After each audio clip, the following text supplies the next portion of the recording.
What's up YouTubers? So Aldo SJ McLaren back with a brand new video for yous here, and what this video is going to be about today, guys, is simply just a bio video. I thought I'd give you guys a little insight as to who I am as a person and what my hobbies are. As I've probably mentioned in previous videos, I am a wrestling, sci-fi, comic book geek. Those are my three hobbies. These hobbies have gotten me through this tough pandemic over the past year, and I am going to break this video up into three parts. So part one is going to be about my love for professional wrestling. Part two is going to be about my love for two franchises of science fiction, and then the third and final part is going to be about my love for the comic book world and each of the franchises that are in amongst that world. So as always, strap yourselves in and just enjoy. So I'm going to start at the top, and the top is professional wrestling. Now, I got into professional wrestling in 1992. I was about 7 or 8 years old. I was round at my cousins, and they said to me, "Oh, the wrestling's coming on, do you want to watch it?" And I sat down, I watched it. Little did I know it was going to be WrestleMania 8 that was coming on the television. But as I sat and watched it, I was fully locked in. They grabbed me right away when I was watching the bloody, pun intended, match between Bret the Hitman Hart and Roddy Piper for the Intercontinental Championship. And then come part one of the main event, you had the World Championship match between the World Champion Ric Flair and the Macho Man Randy Savage. Excuse me. Now, Ric Flair had already made his entrance to the ring with Mr. Perfect Kurt Hennig by his side, and then the Macho Man's music hit, and right away it must have been the buzz from the crowd when his music hit. And as us wrestling fans know in the industry, the word pop, Randy Savage got a massive pop as he came down to the ring by the so many fans in the Hoosier Dome at WrestleMania 8, and he was so flamboyant. He was going must have been like 1 billion miles per hour, but that got me even more locked in, and the thing that grabbed me for life was when the Macho Man Randy Savage actually won the World Championship at this point for a second time. It was the legendary ring announcer Howard Finkel that said, and I quote this, "and once again, new World Wrestling Federation champion, Macho Man Randy Savage." And it was the way that Howard Finkel said it that drew me in even more so. And ever since 1992 up till now in 2021, I am an old school professional wrestling fan. And I am going to put it out there right now, I am a WWF WWE guy. No doubt about that. Yes, I have watched WCW, ECW, the old school NWA, AWA, and all the other promotions that are out there. I have watched them all, but I am a pro WWF WWE fan, like you couldn't tell by the t-shirt. Yeah, ever since then I've been so interested in the product. I have wrestling DVDs and Blu-rays, I have t-shirts, I even have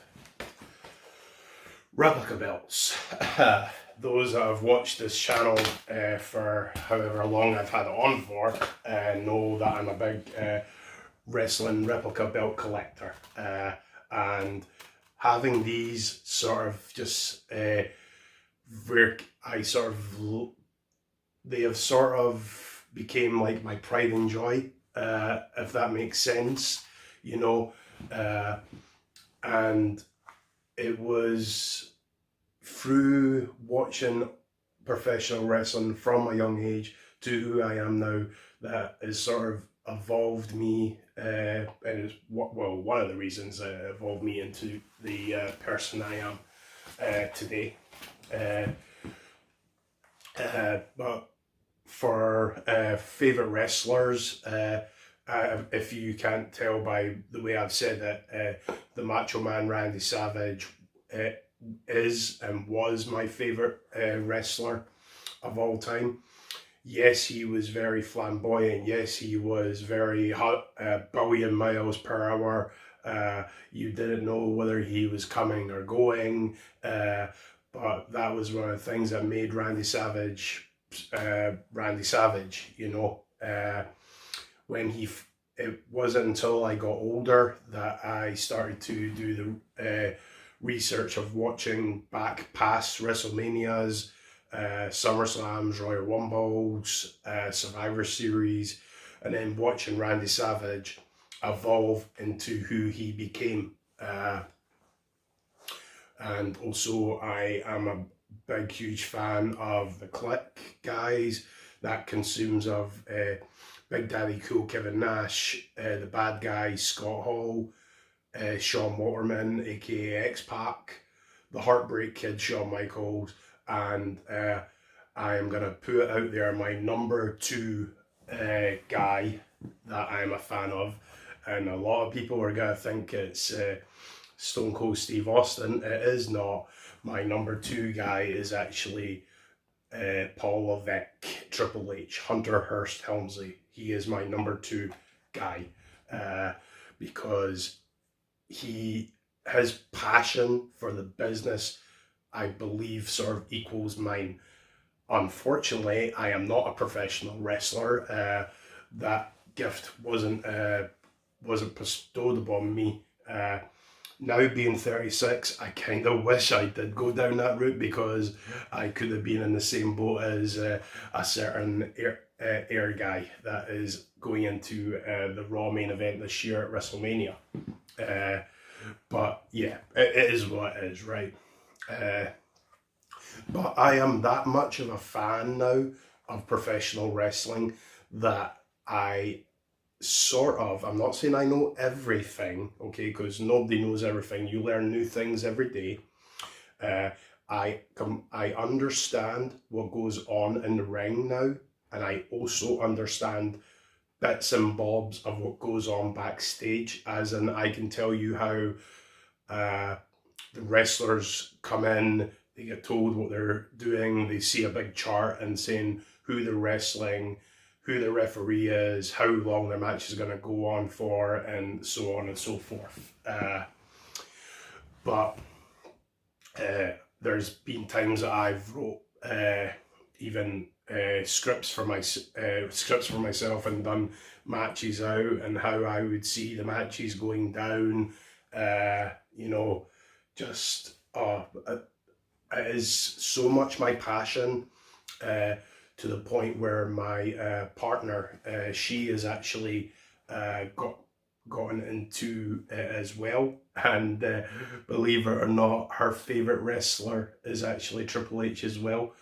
And I can't believe that my wife actually, I met her coming up for 10 years ago, and 9 years ago I introduced her to my hobbies, and she has sort of evolved into loving the hobbies with me, and I unconditionally love her for that, because I do not know many people that would go out their way to get into their partner's hobbies. So it's crazy. I mean, the biggest thing that I appreciate of her is 2 years ago I was around at my friend's watching WrestleMania 35, and my wife chose to come and watch the full, I want to say maybe 7 or 9 hours worth, excuse me, of WrestleMania 35. That is including the kickoff show, the actual event itself, and then she did watch the Raw after WrestleMania with me the following night. So more power to my wife for doing that. Thank you very much, honey. Yeah, but also the great thing about being a professional wrestling fan is when you find folk that are into it as much as you are. My dear best friend Ryan Martin PT, he is into the sort of the same hobbies as I am, and when we met each other about, I want to say maybe 12 or 13 years ago, I could be wrong, he'll probably comment below and remind me when it was, but as soon as we got talking and we were sort of sharing similar interests, and when he told me that he was a wrestling sci-fi comic book geek person as well, that the friendship just erupted from there, in a good way, erupted. And I can't fault him enough for being on this journey with me, to the point where we have watched WrestleManias together. We watched the legendary matchup with Shawn Michaels and The Undertaker at WrestleMania 25, and our jaws just dropped when we saw that accident happen with The Undertaker. You know, great guy, and with fellow belt collectors as well. I have met two great guys who share a similar passion as well, so it's great. I mean, the lifetime goal is to go to WrestleMania myself. I have been to many tapings, Raw tapings and SmackDown tapings. In fact, a good buddy of mine, Paul W., me and him went to the first ever Raw and SmackDown tapings in Manchester in 2004, and the buzz that we got from the first night on Monday Night Raw, when you have the two of us and an arena filled of the WWF WWE universe, solely embracing everything that was going on. Oh, it was another level. We did go the following night to SmackDown, and we got cheaper seats, and we did pay for that cheaper seats because we got a special appearance from The Undertaker that night, and The Undertaker was so teeny tiny toty person, and you couldn't really make him out. All you could see was what was on the Titantron at the time. And fun fact, that spot was not on television. It was when the cameras were off, that spot. So that was kind of cool. So yeah, my love for professional wrestling, it steams to the point where, yes, I know it's this. Yes, I know it's that. People throw out the F word to me a number of times, but I have a counter punch for that every time. That, yes, you say it's F, but what you see on the television or in the cinema with these big Hollywood films, those actors and actresses have stuntmen. Yes, a professional wrestler could be classed as a glorified stuntman, but I dare any actor, in fact, I could be wrong, probably Stephen Amell would probably give it a shot, because I know he is a wrestling fan. I dare any actor to do TLC matches, Hell in a Cell matches, a bloomin' Inferno match, or even a Buried Alive match. I dare any actor to do that. And of anybody that watched the Boneyard / Buried Alive match with AJ Styles and The Undertaker last year at WrestleMania 36, I think I could challenge that. I think that was a better theatrical thing to watch than any NCIS or Walking Dead episode. I've never seen Walking Dead all the way through, so I can't comment on that. I am just using that as an example, okay? Before I get any backlash from people. So yeah, guys, I'm just going to end this here. This is going to end part 1. What are your thoughts on professional wrestling in this part? Comment below. Let me know what you guys think. Remember to like, dislike, share, subscribe, all that jazz that you've got to do to get me out there. Your comments are appreciated, your likes are appreciated, so thank you very much. And like I say, this ends part 1. Watch out for part 2 and part 3. Those will be coming very, very soon. So as always, guys, you stay safe, you stay awesome, and good journey.